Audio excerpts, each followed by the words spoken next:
जयंती निमित्ते जल संगम थी जनसंगम अभियानનો પ્રારંભ એકત્રિત જળથી સરદાર પટેલની પ્રતિમાને કરાશે જળાભિષેક।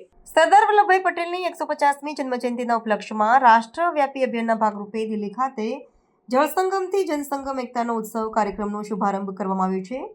સોનિયા વિહાર ખાતે આવેલા યમુના ઘાટ પર આયોજિત આ કાર્યક્રમનું ઉદ્ઘાટન દિલ્હીના શિક્ષણ મંત્રી આશીષ સૂદ દ્વારા કરવામાં આવ્યું હતું। આ કાર્યક્રમનો મુખ્ય ઉદ્દેશ્ય રાષ્ટ્રીય એકતા અને સામૂહિક જવાબદારીની ભાવનાને વધુ સુદૃઢ બનાવવાનો છે।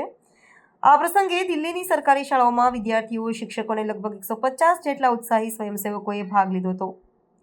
કાર્યક્રમની શરૂઆતમાં યમુના નદીની આરતી કરવામાં આવી હતી અને ઉપસ્થિત સૌએ નદી સંરક્ષણ તથા રાષ્ટ્રીય એકતાના શપથ ગ્રહણ કર્યા હતા। ત્યારબાદ સ્વયંસેવકો દ્વારા યમુના નદીના પવિત્ર જળનું એકત્રીકરણ કરવામાં આવ્યું હતું, જેને એકતાના જળ તરીકે ઓળખવામાં આવ્યું છે। આ કાર્યક્રમ પ્રધાનમંત્રી નરેન્દ્ર મોદીના એક ભારત શ્રેષ્ઠ ભારતના વિચારથી પ્રેરિત છે। આ અભિયાન અંતર્ગત એકત્રિત કરાયેલું યમુનાનું જળ દેશભરની 25 સાંસ્કૃતિક મહત્વ ધરાવતી નદીઓમાં પ્રવાહિત કરવામાં આવશે। ત્યારબાદ તે તમામ નદીઓમાંથી જળ એકત્ર કરીને દિલ્હી પાછું લાવવામાં આવશે। ઐતિહાસિક અભિયાનનું સમાપન 31 ઓક્ટોબર 2025ના રોજ પટેલ ચોક ખાતે સરદાર પટેલની પ્રતિમા પર જળાભિષેક સમારોહ સાથે કરવામાં આવશે। શિક્ષણ મંત્રીએ જણાવ્યું કે આ અભિયાન નવી પેઢીને રાષ્ટ્ર નિર્માણના વિચાર સાથે જોડશે અને તેમને સરદાર પટેલના એકતા અને અખંડિતતાના આદર્શોથી પ્રેરિત કરશે।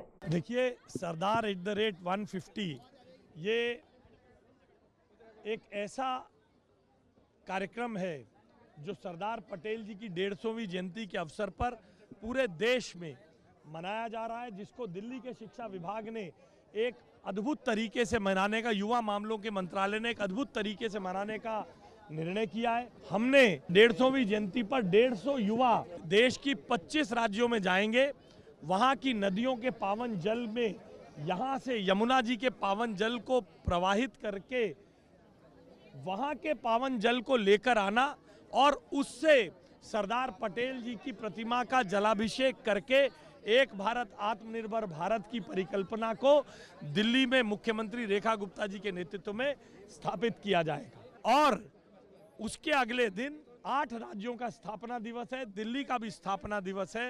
आत्मनिर्भर भारत की परिकल्पना में दिल्ली में अपने आत्मनिर्भर होकर अपने अपने स्थान पर बहुत अच्छा कारोबार स्थापित करने वाले युवाओं को हमने वहां आमंत्रित किया है, जिनके वहां फूड स्टॉल लगाए जाएंगे और एक भारत आत्मनिर्भर भारत की परिकल्पना के साथ एक भारत श्रेष्ठ भारत को प्रदर्शित करते हुए उन राज्यों के कल्चरल शोज के साथ साथ वहां पर और बड़े बड़े कल्चरल कार्यक्रम किए जाएंगे।